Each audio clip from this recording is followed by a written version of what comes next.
Bonjour, dans la vidéo d'aujourd'hui, nous allons voir la loi entrée-sortie. Nous allons utiliser une fermeture géométrique pour trouver cette loi. Le support adapté pour cette étude est la gouverne de profondeur d'un avion. La variation de la position de cette gouverne provoque un tangage de l'avion,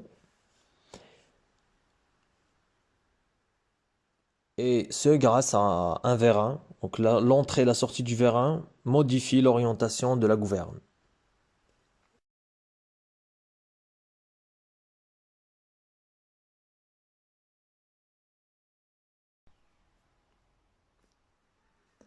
La gouverne de profondeur est horizontale et située à l'arrière de l'avion. Donc ici, je vais dessiner la position de la gouverne horizontale et l'écoulement de l'air autour de la gouverne. Après, je représente une position orientée de la gouverne et une autre, donc les deux positions de la gouverne et l'écoulement de l'air autour de la gouverne avec les nouvelles positions. Donc en modifiant la position de la gouverne, c'est-à-dire en l'orientant, l'écoulement d'air sur la gouverne est modifié et crée une force aérodynamique similaire à celle qui produit la portance. Ici, on voit la sortie du vérin qui provoque l'orientation de la gouverne, soit et la entrée du vérin qui provoque l'orientation vers le bas de la gouverne.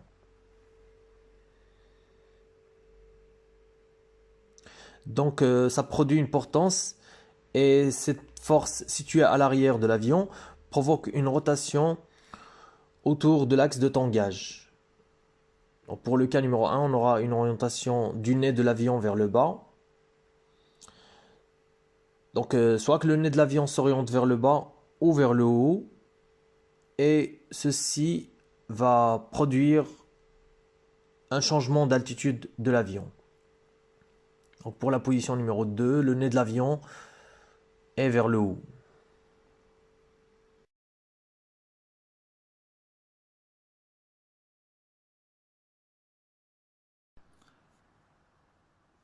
Donc on reprend le système contenant la gouverne et le vérin, composé d'un vérin de 3, d'une gouverne 1.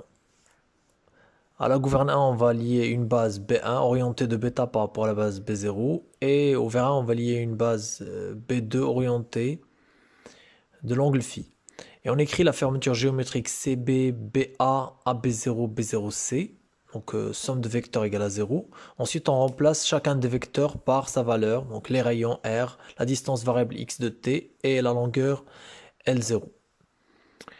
Voilà, ça c'est la première étape. Ensuite, on dessine les deux figures planes positives représentant le changement de base bêta et phi.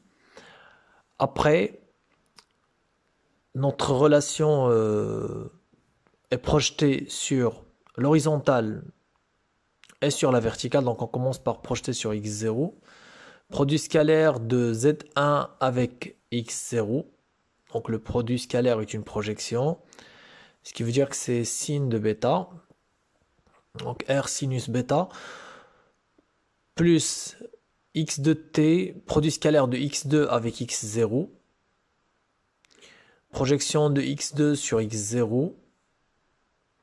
Donc ce qui nous donne, voilà, x0 on projette, c'est cosinus de phi. Voilà, après, x0 projeté sur x0 c'est 1, donc c'est moins L0. Z0 projeté sur x0 c'est 0, donc ça fait 0. Première équation. Maintenant la projection sur z0. RZ1 scalaire Z0. Projection de Z1 sur Z0, ça nous donne un cos de bêta. Ce qui veut dire que c'est R cosinus bêta.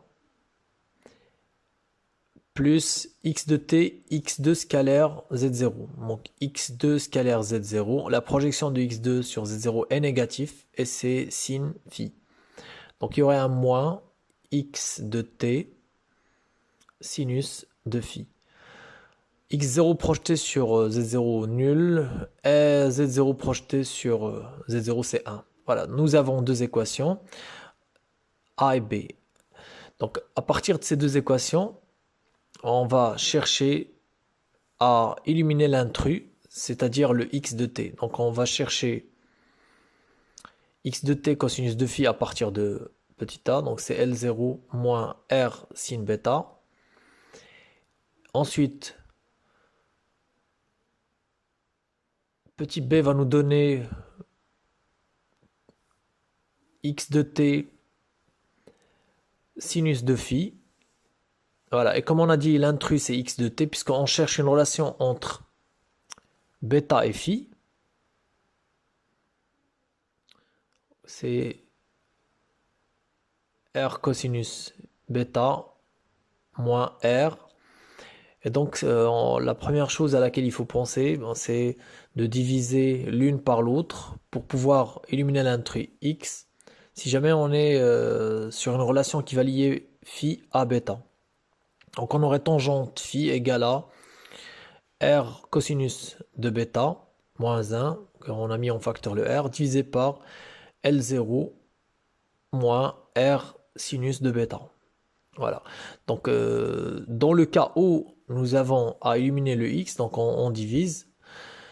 Et on verra plus tard qu'on peut trouver une relation aussi entre x de t et l'un des paramètres phi ou bêta en utilisant la somme au carré. Donc, on va mettre la relation x cos phi et x sin phi, on les met au carré, on fait une somme, on aura x et on peut se débarrasser alors de phi.